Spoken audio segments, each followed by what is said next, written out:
जी प्यारे बच्चों, कैसे हैं आप? मैं उम्मीद करता हूं कि आप सब ठीक होंगे। आज की वीडियो में बात करेंगे आपसे हम टाइप्स ऑफ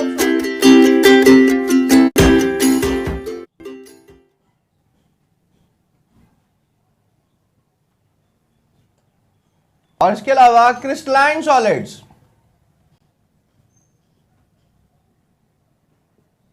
बहरहाल ये क्या होते हैं अमॉर्फस सॉलिड्स और क्रिस्टलाइन सॉलिड्स प्यारे बच्चों, इस पे बात कर लेते हैं। लेकिन सबसे पहले बात करते हैं अमॉर्फस सॉलिड्स के बारे में। अमॉर्फस सॉलिड्स को आप कह सकते हो कि शेपलेस सॉलिड्स, यानी कि ऐसे सॉलिड्स जिनके अंदर कोई तरतीब नहीं होती, कोई अरेंजमेंट नहीं होती।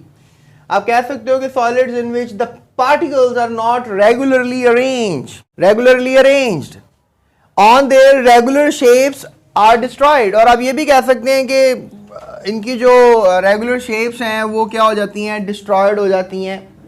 मतलब they don't have very good shapes और they don't have sharp melting points. इनके जो मेल्टिंग पॉइंट्स है वो भी कोई फिक्स नहीं है, कभी कुछ आएगा कभी कुछ आएगा। कभी अगर 70 डिग्री आ रहा है तो कभी 72 डिग्री आएगा, कभी 80 डिग्री आएगा। प्यारे बच्चों, इनकी एग्जाम्पल्स याद रखिएगा, ये ज़रूरी है। प्लास्टिक, रबर, जो ग्लास वगैरह होते हैं ये इनकी एग्जाम्पल में आएंगे। और कह सकते हो कि ऐसे सॉलिड्स हैं जिनका रेगुलर शेप नहीं होता, यानी ना प्लास्टिक का रेगुलर शेप है ना रबर का रेगुलर शेप होता है। आपकी इवन जो प्लास्टिक बैड्स होते हैं जो फीमेल्स पोनियों के लिए इस्तेमाल करती हैं या कोई नोट की नथी करने के लिए इस्तेमाल कीजिए, प्लास्टिक रबर बैंड की बात कर रहा हूँ, वो भी रबर जो है वो एक एमॉर्फस सॉलिड है। इसके अलावा आप घर में जितने भी ग्लास के बर्तन हैं सब के सब एमॉर्फस सॉलिड्स की कैटेगरी में आते हैं। पर अब बात करते हैं आपसे हम क्रिस्टलाइन सॉलिड्स की। क्रिस्टलाइन सॉलिड्स की अगर हम बात करें आपसे, तो क्रिस्टलाइन सॉलिड्स जो हैं ये कुछ ऐसे सॉलिड्स होते हैं जिनकी आप कह लेंगे डेफिनेट शेप होती है। Solids in which particles are arranged, ये बड़ा वर्ड है, in a definite 3 dimensional pattern. जैसे आप और मैं, ये पेन हैं आगे पीछे दाएं बाएं से देख सकते हैं आपके 3 डायमेंशनल है, इसकी मुख्तलिफ एंगल से हम तस्वीर वाज़ेह नजर आती है। तो क्रिस्टलाइन सॉलिड्स इस तरह ही है कि उनकी मुख्तलिफ एक शेप्स मौजूद हैं, उनके नाम हैं। दे हैव डेफिनेट सरफेस और फेसेस, इनकी जो सरफेसेस हैं ये फेसेस हैं, एक मुतय्यन उनकी शक्ल होती है, यानी कि इनकी डेफिनेट शेप होती है, डेफिनेट फेस होता है। तो ये हम फर्स्ट ईयर के अंदर जाके सॉलिड्स के अंदर डिटेल में बात करेंगे आपसे, अभी हम थोड़ा सा कर रहे हैं बात। उसके बाद each face has definite angle with one another, यानी इनका जो है एक डेफिनेट एंगल जो है वो होता है। उसके बाद प्यारे बच्चों ये लिखा जाता है कि इनका मेल्टिंग पॉइंट भी शार्प होता है। और एग्जाम्पल्स बड़ी ज़बरदस्त हैं जिसमें आप डायमंड को ले सकते हैं, सोडियम क्लोराइड को ले सकते हैं, और ये दुनिया में जितने भी नमक हैं, जितने भी पहाड़ हैं, चट्टाने हैं, ये तकरीबन सारे के सारे ही क्रिस्टल्स हैं। तो क्रिस्टल्स को क्रिस्टलाइन सॉलिड्स भी कहते हैं। Story is not over. अब हम बात करते हैं आपसे एलोट्रॉपी की, जो कि बेसिकली एक ऐसा टॉपिक है जिसमें हम बेसिकली एलिमेंट्स की खसूसियात को समझने की कोशिश में लग जाते हैं। तो बात करते हैं एलोट्रॉपी की। एलोट्रॉपी क्या होती है? एलोट्रॉपी आप कह लें कि एग्जिस्टेंस है, पाया जाना है किसी एलिमेंट का मोर देन वन फॉर्म। जैसे देखें, ये जो हमारे पास एक एलिमेंट की 2 फॉर्म्स हैं, इसको हम कहेंगे एलोट्रॉपी। जैसे for example in the same physical state, और ये फिजिकल स्टेट भी दोनों की सेम ही रहेगी, यानी कि अगर कोई सॉलिड है तो वो सॉलिड ही रहेगा। ये नहीं कि एलोट्रॉपी में आप स्टेट चेंज कर देंगे, फिजिकल स्टेट सेम रहेगी। यानी कि अगर ये गैस है, दोनों गैसेज ही रहेंगी। ओजोन भी गैस है और प्यारे बच्चों ऑक्सीजन गैस तो है ही गैस। सो एलोट्रॉपी होती क्यों है? Existence of elements of 2 or more kinds of molecules in an element, each having different number of atoms, such as the allotropes of oxygen are oxygen O2 and ozone O3। ये मैंने अभी आपको बता दिया। इस तरह से different arrangements of 2 or more atoms or molecules in a crystal of the element। जैसे देखें क्रिस्टल में हमारे पास जो है the sulfur shows allotropy due to the different arrangement of molecules as said in the crystal। तो 2 किस्म के crystal हमें सल्फर के भी मिलते हैं, that is the rhombic sulfur। जैसे S8 जो है आप कह लें कि रोम्बिक है। ये रोम्बिक प्यारे बच्चों शेप का नाम है। और इस तरह से S8 जो है आपको क्या मिलेगा, मोनोक्लिनिक। तो दोनों में अब 8-8 एटम्स हैं, लेकिन ये अरेंज मुख्तलिफ तरीके से हो गए। एक की शेप का नाम है रोम्बिक और एक की शेप का नाम है monoclinic. The story is not over. अगली बात करते हैं।